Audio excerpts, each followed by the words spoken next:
Aulin Petimi turun di desa kecil ini. Celah penjuru jembatan kini sepi dan sunyi. Maryam, jangan keluar malam-malam.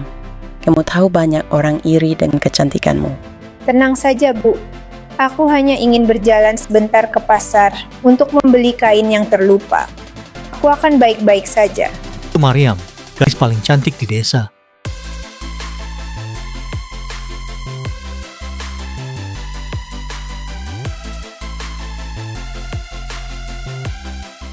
Pasar sudah sepi. Malam semakin sunyi, hanya suara ombak dari kejauhan yang terdengar.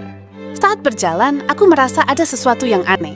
Langkah kaki lain terdengar di belakangku. Siapa di sana? Tidak ada jawaban. Aku kembali berjalan lebih cepat. Namun suara langkah itu semakin dekat. Kenapa terburu-buru, Maryam? Apa yang kalian mau? Jangan biarkan dia kabur.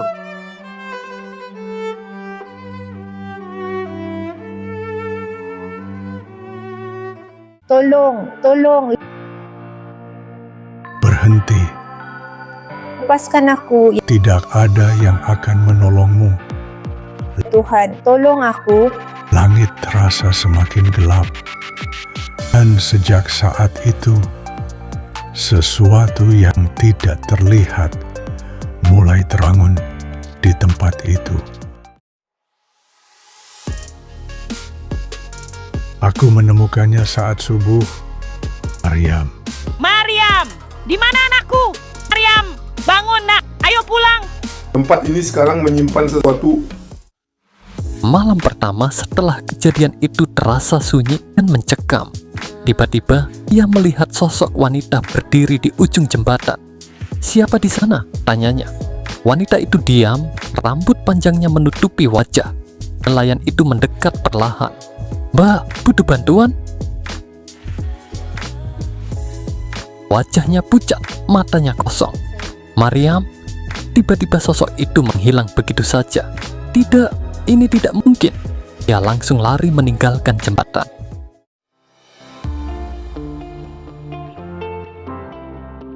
Aku melihatnya. Dia masih di sana. Melihat siapa? Maryam. Jangan bicara sembarangan. Roh orang yang meninggal tidak tenang, bisa kembali. Aku juga melihat sosok wanita di sana tadi malam.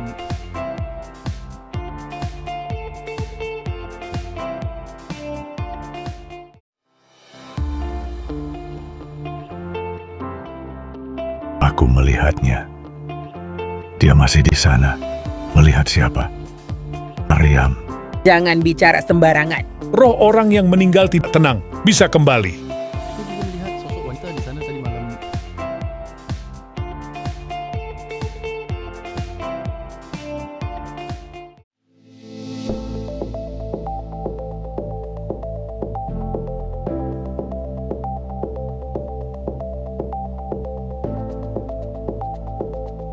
Siapa kamu? Tolong. Kamu tersesat? Maryam?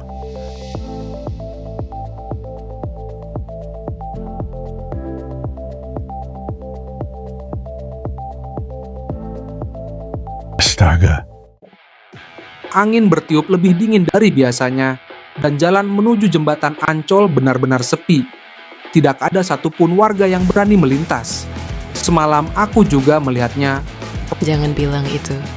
Jangan sebut namanya. Roh yang meninggal dengan tidak tenang. Tidak akan pergi begitu saja. Lalu, apa yang dia inginkan? Mungkin keadilan. Atau mungkin dia hanya ingin pulang. Kalian dengar itu?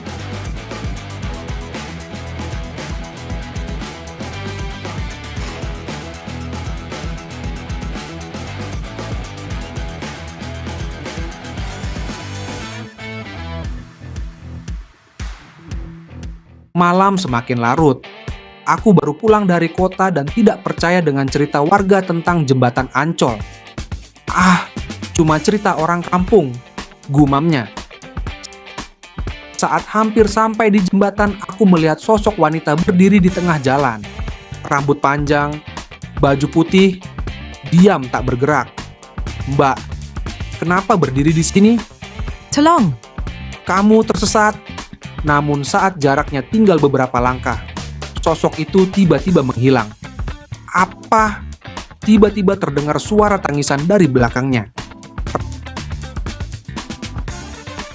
Raka berteriak dan lari sekuat tenaga tanpa berani menoleh lagi.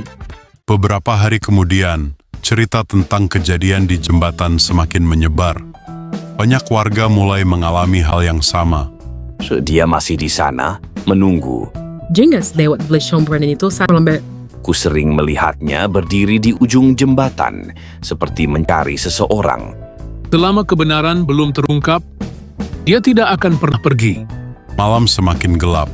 Di kejauhan, di jembatan Ancol, terlihat sosok wanita berdiri diam. Rambutnya tertiup angin. Perlahan, ia mengangkat kepalanya, seolah menatap siapa saja yang berani mendekat. Dan sejak saat itu, legenda si manis jembatan Ancol tidak pernah benar-benar hilang.